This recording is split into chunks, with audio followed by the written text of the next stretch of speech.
This is Where We Live from Connecticut Public Radio. I'm Catherine Shen. Just before the November election, an error was spotted in Spanish language instructions for Hartford's ballot.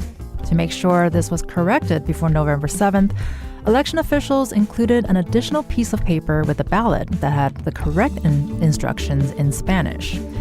Advocates have said the error underscores the language access issues many Connecticut residents face and the different kinds of Spanish language mis- and disinformation there are to tackle. Coming up, we'll hear about how one news outlet enlisted more than 100 Latino immigrants in disinformation defense and what they learned about how disinformation operates. But first, here to discuss the important role state and local governments play, particularly as the 2024 election approaches, is Dr. Charles Venator.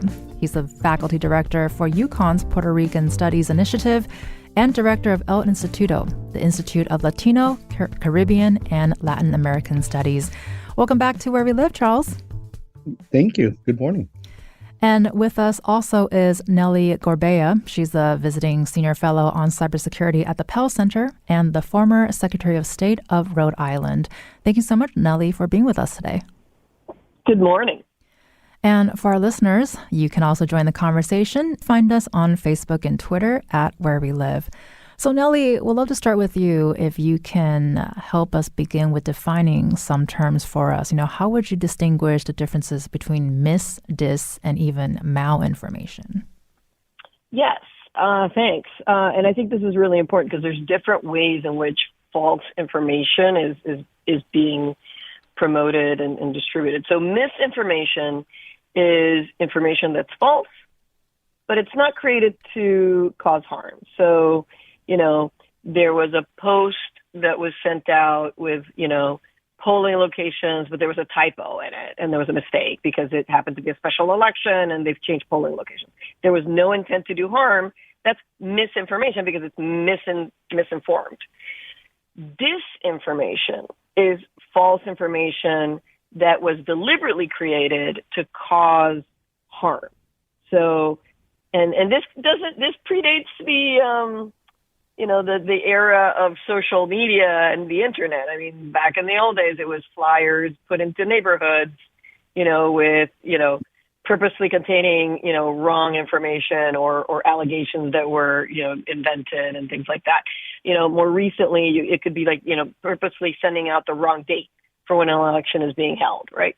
So that's disinformation because there's actually an intent to cause harm. And then malinformation is the information that's based on reality, but it's been distorted and altered to cause harm. So social media posts with, fake videos or incorrectly claiming that election day has technical difficulties at the polls, and it's done on purpose. It's created on purpose, altering actual reality to make it so that you suppress the vote. So this mis, dis, and malinformation. And whenever I run into a problem remembering what each of them are, I recommend people go to the National Association of Latino Elected Officials. NALEO's educational fund has a great program called Defiende la Verdad, Defend the Truth, and they actually break it down for you.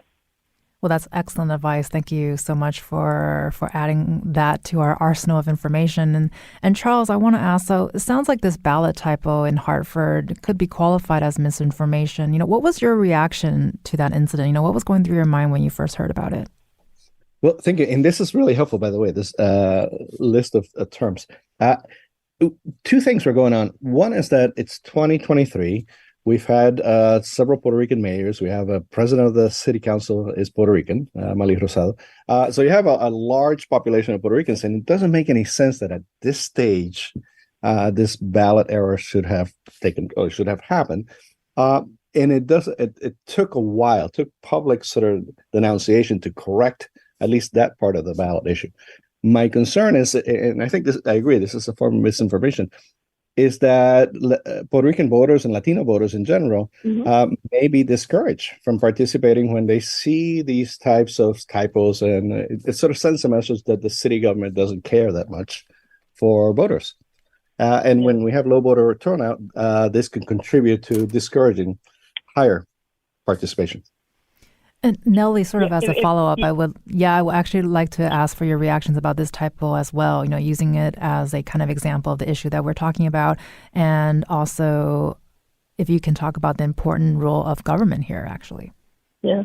Well, as a Latina elected official, and I was actually the first Latina elected at statewide office in New England, what I would always convey to people is, would that mistake have happened in in English? Would that mistake have happened in English? If somebody preparing the ballots had seen that kind of gobbledygook on ballot instructions, would it have gone through all that? It might have, but the fact is that elections require an incredible amount of attention to detail because you're talking about people's voting rights. And so anything that's less than perfect, and this is one of the big hurdles and challenges of running elections, is there is no fail. Like, there is no time to fail. There is no mistake that's allowed within an election. And so it has the highest level of scrutiny and accountability. And I agree, with Charles that this is probably misinformation. It was not created to cause harm, but the lack of attention to detail in another language, which happens to be Spanish, which happens to be a huge language in the Hartford area, is of concern because it speaks to the institutions, the offices' lack of attention to detail to that community, to basically upholding the rights that community has to receive correct information. And so I want to ask you both this question, especially with this example happening so recently, but Charles, what are some of the solutions you would propose, especially around translation services for state agencies? Well, let me just say, when you look at the individual ballots, and here in Connecticut, every town clerk is or city clerk is responsible for this ballot. The rest of Connecticut didn't have a problem. This is a problem in Hartford, which has the largest concentration of Puerto Ricans and Latinos in the state. No, I think there has to be some sort of check and balance where town clerks and the Secretary of State are double check. It's that simple with clear translators. However, let me just say, one of the big complaints that we're hearing, we're conducting a lot of focus groups and listening sessions throughout the state, is there's a lack of competent, available translators and interpreters in the state. This is a general complaint throughout the state that we're listening. So I wonder whether the state is investing enough resources in having competent translators and interpreters available for these kinds of sort of ballot initiatives. And on what you just said, Charles, are there other states we can look to have that has offered provisional licenses for translators? So I haven't studied that carefully, but I know Nebraska had an initiative several years ago to start opening licenses across the board for immigrants and undocumented immigrants so they can participate in the economy. But I haven't looked at that question carefully. Nellie, I want to follow up with you on this too. What are your thoughts about this in terms of other solutions that you'd propose?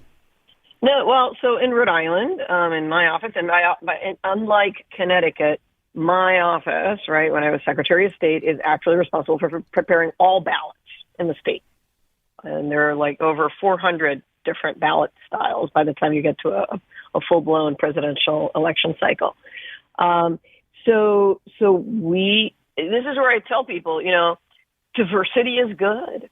So we have personnel at the Department of State who are fully bilingual. And by that, I don't mean just verbally bilingual, because for something like a ballot accuracy, you need to have somebody who is fully bilingual in Spanish and English.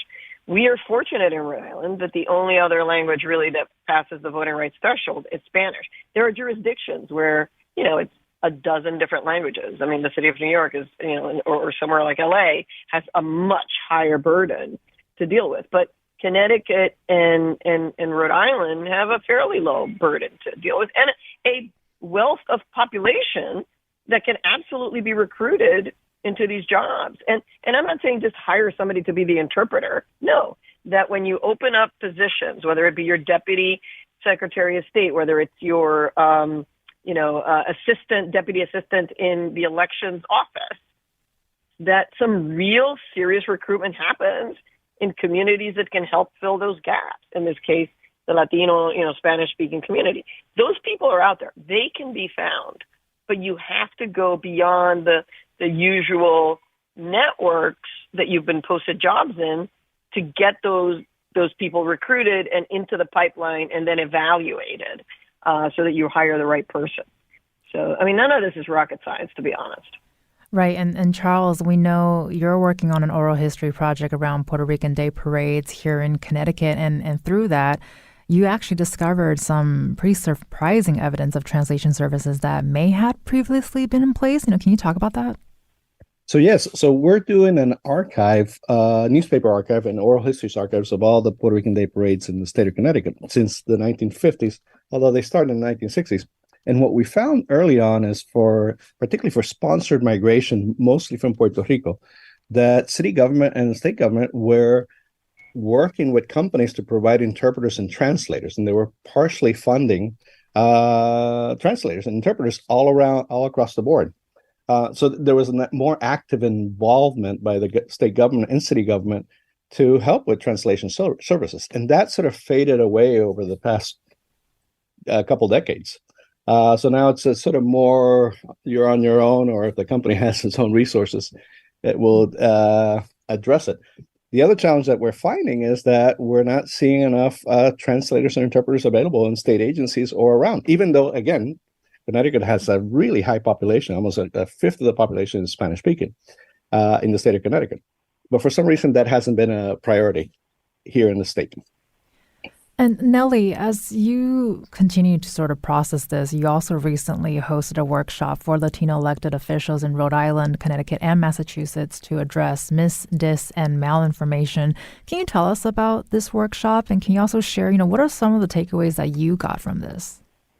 Sure. No, thanks. Yeah, in last June, over at the Pell Center at Salve Regina University, we brought together elected officials from throughout the region, from Rhode Island, Connecticut, and Massachusetts, to talk about this important issue of mis, dis, and malinformation. The genesis of it came out of my own lessons learned as Secretary of State during one of the most challenging times in our democracy, the 2016 federal election and its aftermath. And I was leaving office. I was term limited, and I thought, okay, I can't have what I've learned basically stop with me, so that what Charles speaks to doesn't happen, which is, we have to reinvent wheels. And so I thought, okay, let me hold this workshop and share the knowledge about the dangers to our democracy about this, and what are the tools that are available. And so we had a full day event. We had people from NALEO, from the Educational Fund. We had a media literacy professor from the University of Rhode Island, Renee Hobbs, Dr. Pablo Rodriguez, who is an expert on public health and has an actual website called Nuestra Salud, which is a medical information website. And it was funded by the Hispanic Federation. We had the Latino Victory Fund as well supporting. From Connecticut, we have your own Stephen Hernandez, Executive Director for the Commission on Women, Children, and Seniors. And it was really important to be able to convey what are the issues, what are the problems, and then what are potential solutions that the community, other elected leaders can take on to prevent this kind of situation from happening. And as you mentioned, you did not want your experience to stop when you ended your term as Rhode Island's Secretary of State. Can you talk about how that experience informed some of the strategies and resources you shared during that workshop? And your term was between 2015 and 2023, so that included 2 presidential elections and also at the height of the COVID-19 pandemic. Yes, it was a fun time to be chief state elected. That's one way to put it. It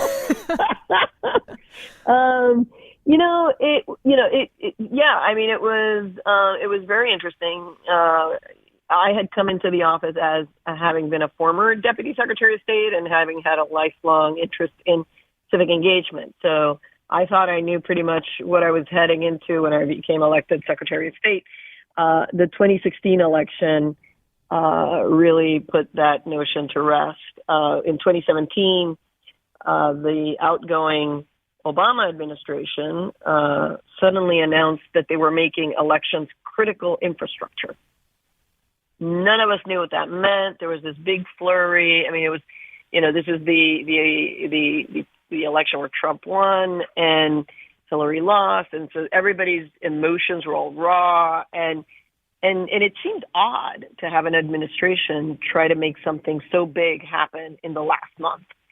As we got more information, we got to understand why, and it was that when we got together with the intelligence community, and this is a nonpartisan meeting under the sponsorship of the National Association of Secretaries of State, it became very clear that there were foreign actors that had tried to affect the results of the 2016 election and try to sway the population. And so that all gave us the information we needed to try to make sure that we battled things. And some of it was we needed to battle with investments in hardware and software and processes of elections. And there was a big outlay of federal monies for that purpose. But the more challenging situation is this with the mis, dis, and malinformation, because it hits against one of our most cherished rights, which is the freedom of speech. And it really is difficult to counter because you don't want the government to be affecting or somehow influencing what kind of speech is presented. And so it really hits at a sort of an Achilles heel in our democracy. And to me, the solution is education. It's not necessarily combating it head on in terms of what is false information, although there can be some of that happens as examples. But it is like the woman from El Tímpano described. It's kind of like a whack-a-mole. What you really want to do is to really prepare your community to be skeptical, to have media literacy in schools, to be able to say, this is really not sounding totally right, or this is too good to be true. And let me dig a little bit deeper before they hit the forward button on their social media app. And so, that's sort of what's the genesis for me.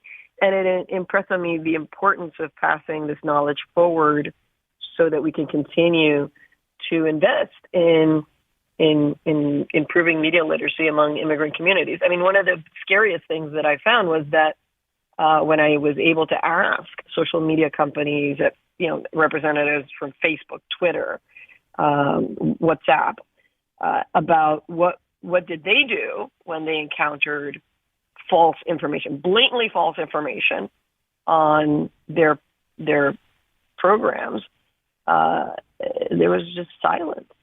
And to this day, there is research that shows that false information in English on any of the social media apps gets taken down much more readily than it does in other languages. And I happen to be fluent in Spanish, so that's the one that I know. But that is really worrisome to me. I mean, we had a lot of problems in public health with the pandemic because of false information about the vaccines and what was going on in the community. So this is a real struggle for us in this country. And we're going to be hearing from El Tímpano in a second, and we'll also talk much more about the media side of things after our break. But Charles, I want to ask you too, especially with what Nellie just said, thinking ahead to the 2024 election, what are some concerns that you have around voting and language access here in Connecticut? Well, I want to emphasize what Secretary of State Gorbea said, because what we're finding is that at every age group here in Connecticut, particularly, and I suspect it's national, everybody's relying on social media. So they're not reading so much newspapers, which would filter out a lot of this disinformation, but also cable TV is not very popular. And it's a wild west out there in social media. And again, this is really challenging because when you have seniors who are participating at higher rates and younger populations and across the board relying on sort of open access media, you're going to see a lot of conspiracy theories populating and a lot of unchecked information that's flowing. And that's a problem in terms of communicating information about elected officials, particularly in the state of Connecticut, which is what I'm focused on. And before we go to our break, Nellie, I want to ask your response to Charles. Do you have any concerns about the next election? Oh, absolutely. I don't think that you can, you cannot have concerns. And what's really troubling to me also is that many of these communities are absorbing information from websites and in other languages that where foreign governments are actually getting involved in providing dis, and malinformation that's being conveyed without proper due diligence or any kind of stopgap to address it.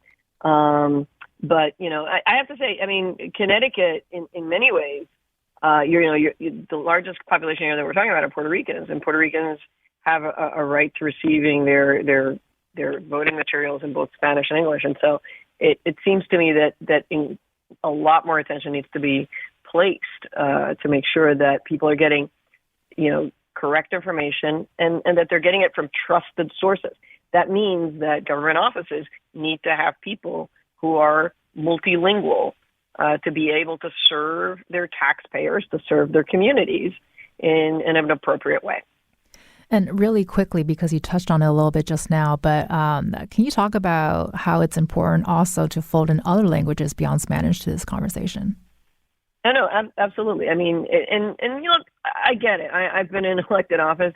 You can't do every single language out there, but there are rules and there are laws right now on the books, and there's a threshold that the Voting Rights Act provides with regards to providing, for example, election information in another language. And if you have a language speaking community that's fluent in something other than English, then you can guide yourselves by that metric and provide the information that community has absolutely a civil right to.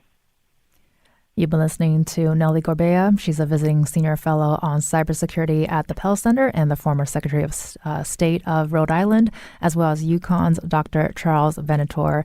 Coming up, we'll hear from the founding director of El Timpano about their efforts to tackle disinformation locally. You can also join the conversation. Leave us a comment on Facebook and Twitter at Where We Live.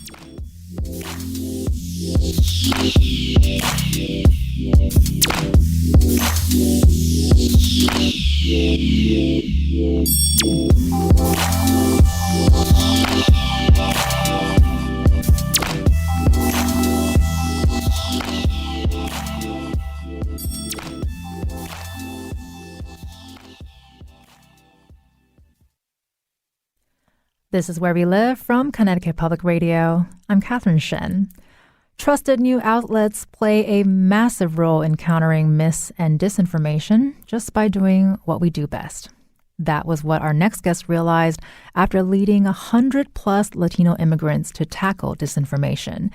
And joining us now to discuss is Madeline Baer. She's the founding director of El Timpano. Timpano is Spanish for eardrum, and the outlet aims to inform, engage, and amplify the voices of the Bay Area's Latino and Mayan immigrants. Thank you so much, Madeline, for joining us today. We're going to check on that real quick, but still with us is Nellie Gorbea. She's a visiting senior fellow on cybersecurity at the Pell Center, as well as Dr. Charles Venator, who is with UConn. And for our listeners, you can also join the conversation. Leave us a comment on Facebook and Twitter at Where We Live.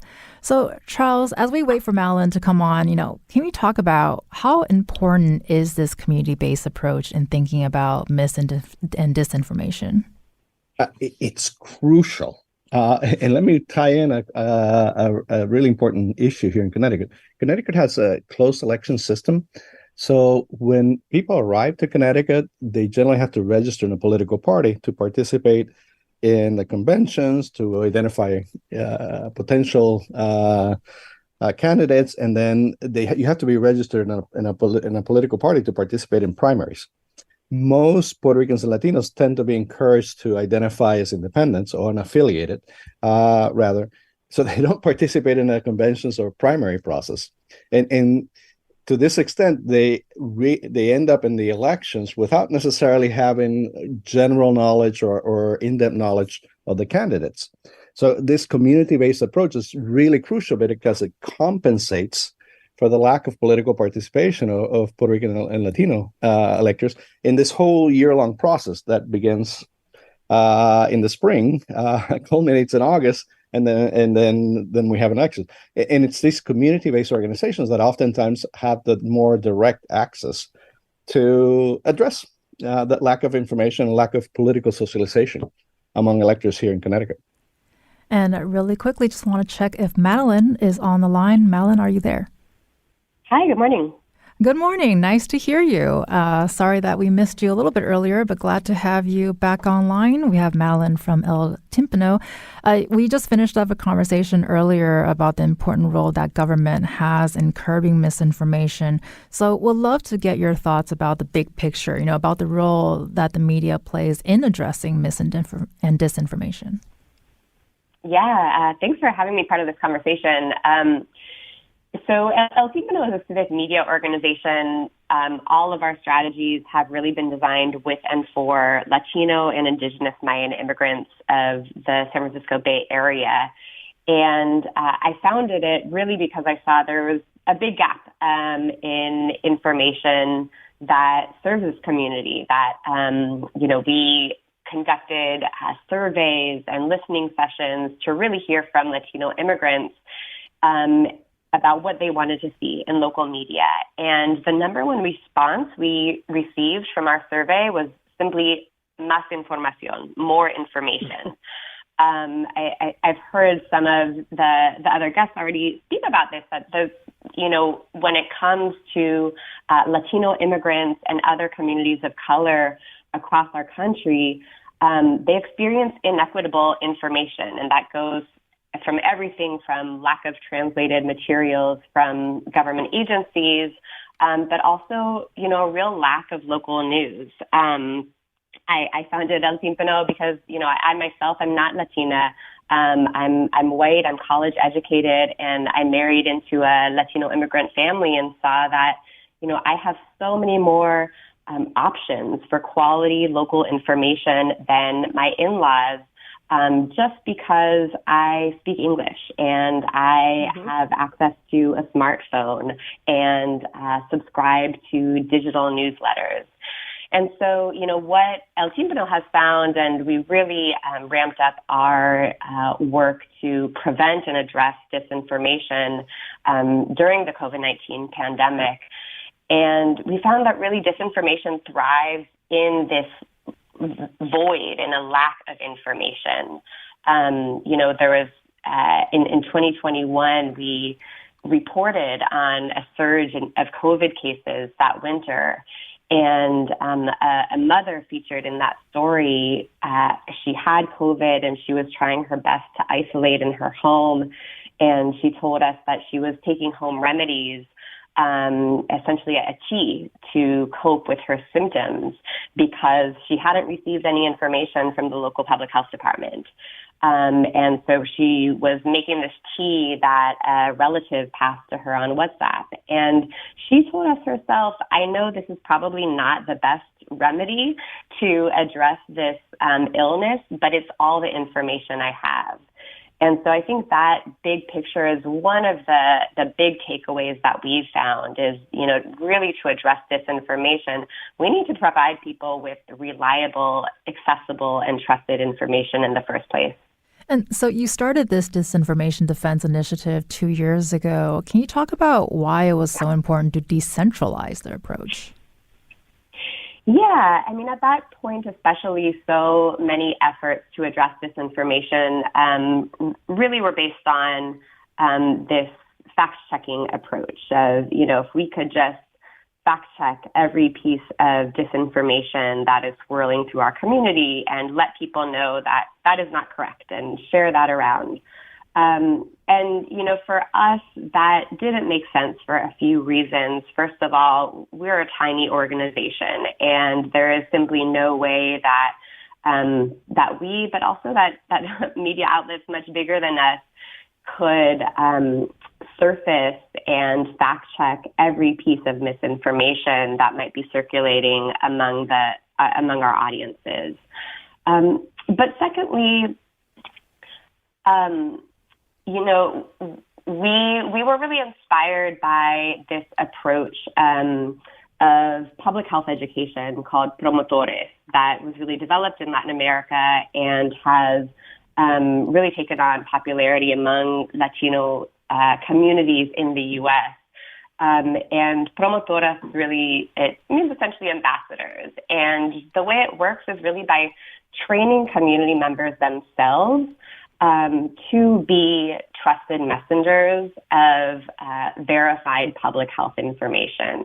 And so you'll find a lot of community clinics, a lot of community-based organizations have promotoras groups because they recognize that particularly among marginalized communities, there's already either a lack of trust or a lack of relationships with institutions like the government or like medical professionals.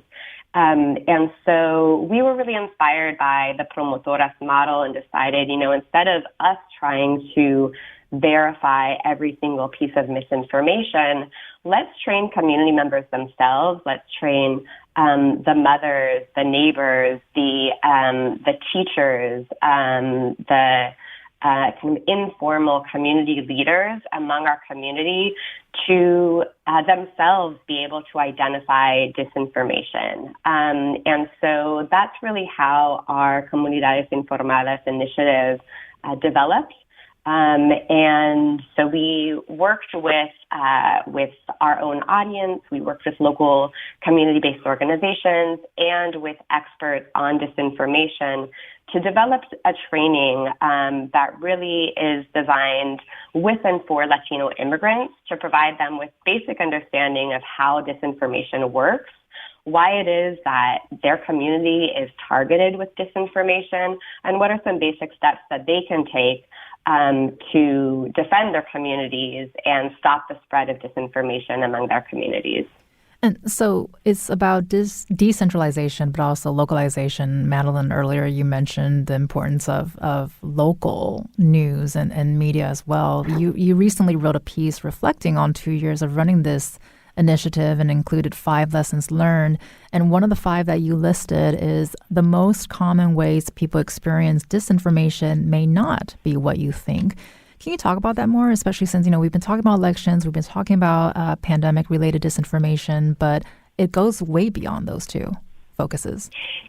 Yeah, that was a really interesting learning from conducting these workshops. In every single workshop, I mean, we developed this during COVID because we saw such targeted disinformation, you know, really targeting Latino immigrants in particular. And when we conducted this workshop, the number one question or example that participants brought up in the workshop was consumer fraud. And, you know, that's because long before COVID and, you know, much more commonly than electoral disinformation, Latino immigrants have really been targeted by consumer fraud. And it plays out in the same way as public health disinformation or political disinformation. It's really taking advantage of people's vulnerabilities. In this case, you know, a lot of people don't speak English or are afraid to contact police or, again, don't have a trusted source of information where they can go to ask if this is a legitimate source. And so we heard so many people telling us that they've been victims of or nearly victims of consumer fraud that was shared on, you know, on WhatsApp or just in the mail. And where their identity was stolen or they were provided a false ATM card saying that it had money on it. And so, you know, one thing that we found is using this approach of popular education, of really training people to understand how disinformation takes place, it has benefits well beyond just helping people make informed decisions about public health or to take part in democratic processes because people start to understand, oh, maybe I'm too quick to believe in this because it's actually designed to make me fall into a trap. And so that was a really interesting learning for us in facilitating these disinformation workshops. And before we go to our next break, really quickly, Nellie, I would love to get your response to Madeline and her work here. No, I have to say I was thrilled to learn of Madeline's work and her approach. As somebody remembers promotoras de salud as the go-to tactic of, like the 90s when I was back in working at the Rhode Island Foundation. But, there's two things that jump out at me. One is, that the lack of information is real. And so, for example, in Rhode Island, in the public health arena, it led to the creation of an actual website in Spanish called Nuestra Salud. And it came out of all of the misinformation and disinformation and consumer fraud stuff that happened during the pandemic. The other thing that I was struck by is, as I hear Madeline speak, is that for Connecticut in particular, it's a little bit different, right? And as it is in some cases for Rhode Island, in that your largest Latino population is Puerto Ricans. Puerto Ricans are not immigrants, they're U.S. citizens who happen to be, in many cases, fluent in Spanish and not so much in English. And so there's a different dynamic and a set of rights that happens with regards to Puerto Ricans as U.S. citizens versus other communities. But many of the tactics that Madeline is speaking to serve all immigrant communities and all U.S. citizens, right? We all go to those people that we know best to get the information we need. And so the tactic is definitely applicable to immigrant and citizen groups here in our country. You've been listening to Nellie Gorbea. She's a visiting senior fellow on cybersecurity at the Pell Center. Madeline Baer, who's the founding director of El Timpano, and UConn's Dr. Charles Venator. We'll be continuing this conversation after a quick break. You can also join us. Find us on Facebook and Twitter at Where We Live.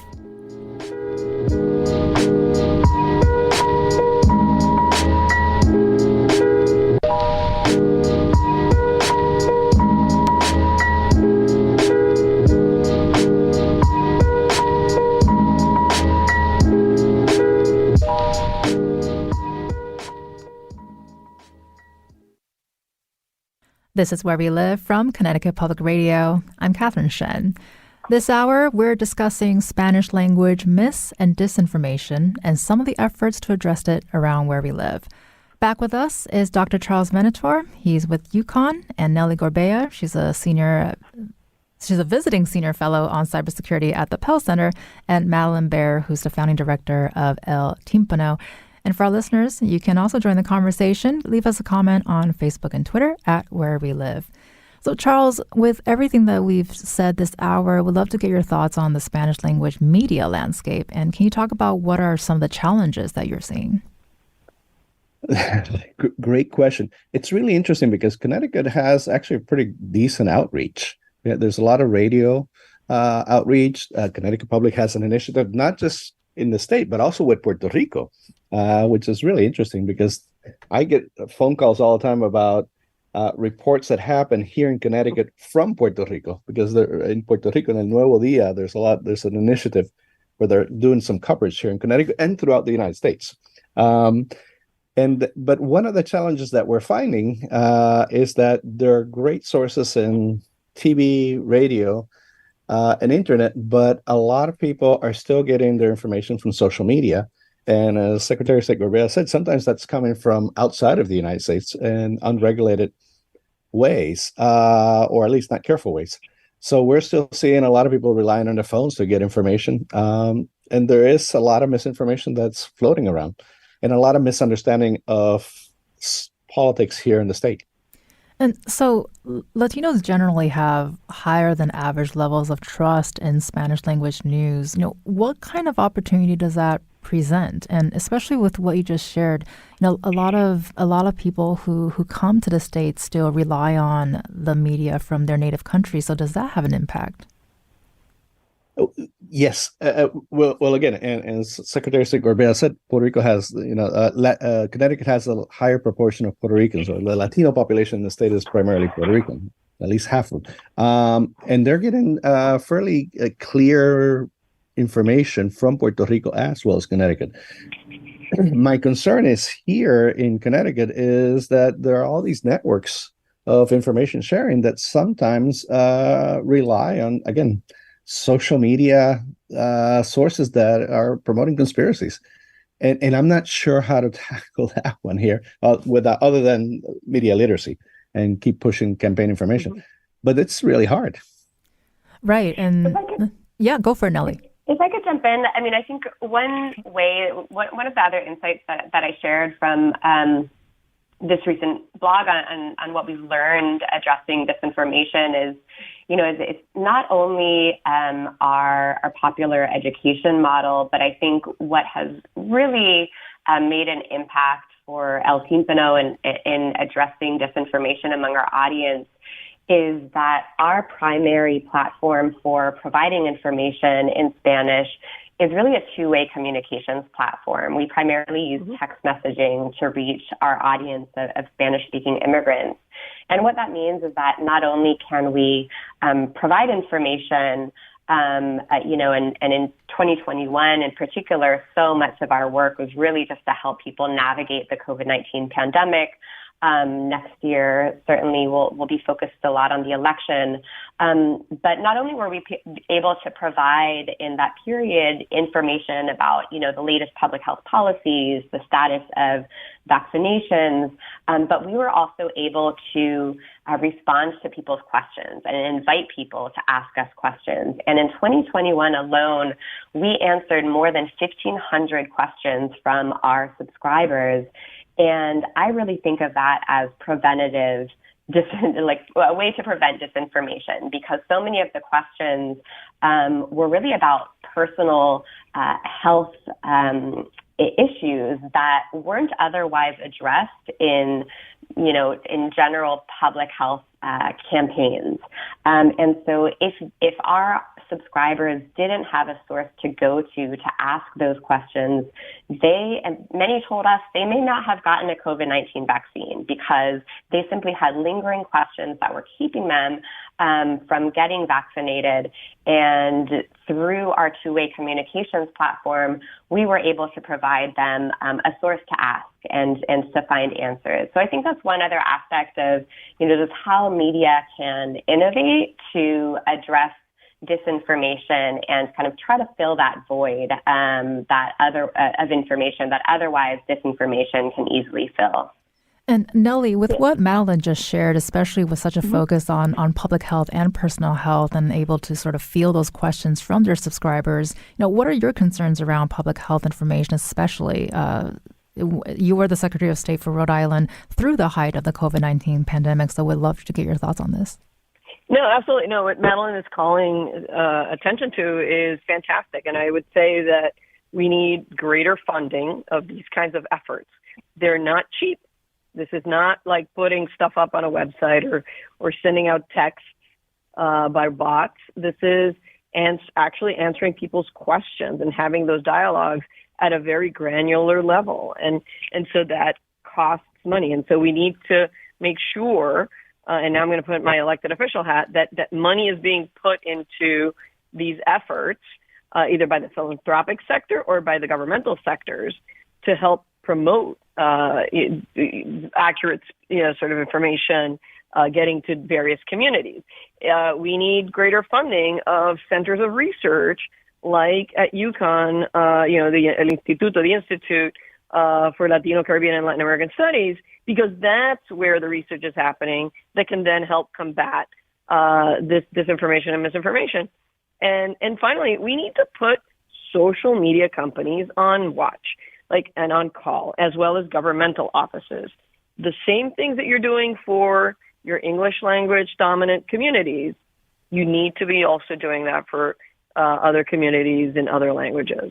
It is absolutely essential that we get equal distribution of resources to combat dis and malinformation. Thanks. And Charles, with what both Nellie and Madeline shared, have you seen this to be true in Connecticut, that misinformation is best countered locally or individually? So I've been thinking about this because this is a great conversation that's helpful for me. But one thing that I don't think we have talked, and it's something I've been sort of struggling with, we also have a problem with ideological thinking. A lot of our community members, a lot of Latinos and Puerto Ricans, just they're not interested in alternative views. Sure. And as part of this communication strategy, we also have to address the ideological resistance. Some people do embrace some of these sort of positions that are not necessarily helpful for the community. So yeah, we've seen that. We need more resources, but we also have to target the ideological thinking among some of the members of the community. Right, and really quickly, Charles, go for it. Sorry, I just want to 30 say seconds. That's actually not something that's just for Latinos. It's across the board. We have a problem of ideological lack of civility in listening to others. And I do urge you to look at the great work that the University of Rhode Island is doing with their media lab in terms of media literacy and holding conversations with people of disparate viewpoints, community conversations that help people practice this art of listening to alternative points of view. And Madeline, with what both Nellie and Charles just shared, would love to get your final thoughts on this. Yeah, I mean, I'm so glad that Nellie ended with a plug for funding. Something that's really interesting about El Timpano is one of our biggest supporters, and that has really allowed us to grow and provide this service during the pandemic has been our local public health department, because they realized that if they wanted to reach communities most vulnerable to COVID-19, which was Black and Brown residents, they needed to go through trusted messengers. And so there are many justified reasons that communities of color don't trust the government. For the communities El Timpano serves, the primary reason is that, a lot of immigrants simply don't have a relationship to begin with, or a trusted relationship with government institutions or medical professionals. And so I love this approach that our local public health department has taken to partner, to really work in partnership with trusted messengers to be able to provide trusted and verified information to residents. Well, thank you very much for that. You've been listening to Madeline Baer, who's the founding director of El Timpano. Thank you so much, Madeline, for being with us today. Thank you. As well as Nellie Gorbea, who's a visiting senior fellow on the cybersecurity at the Pell Center. Thank you for joining us today. Thank you. And thank you to Connecticut Public Radio for focusing on this very important topic. And so increased funding goes for public radio as well. Well, thanks for that plug. We are very happy to hear that. And as well as UConn's Dr. Charles Venator, thank you so much for joining us today. I'm Catherine Shen. Today's show is produced by Katie Pellico. Our technical producer is Kat Pastor.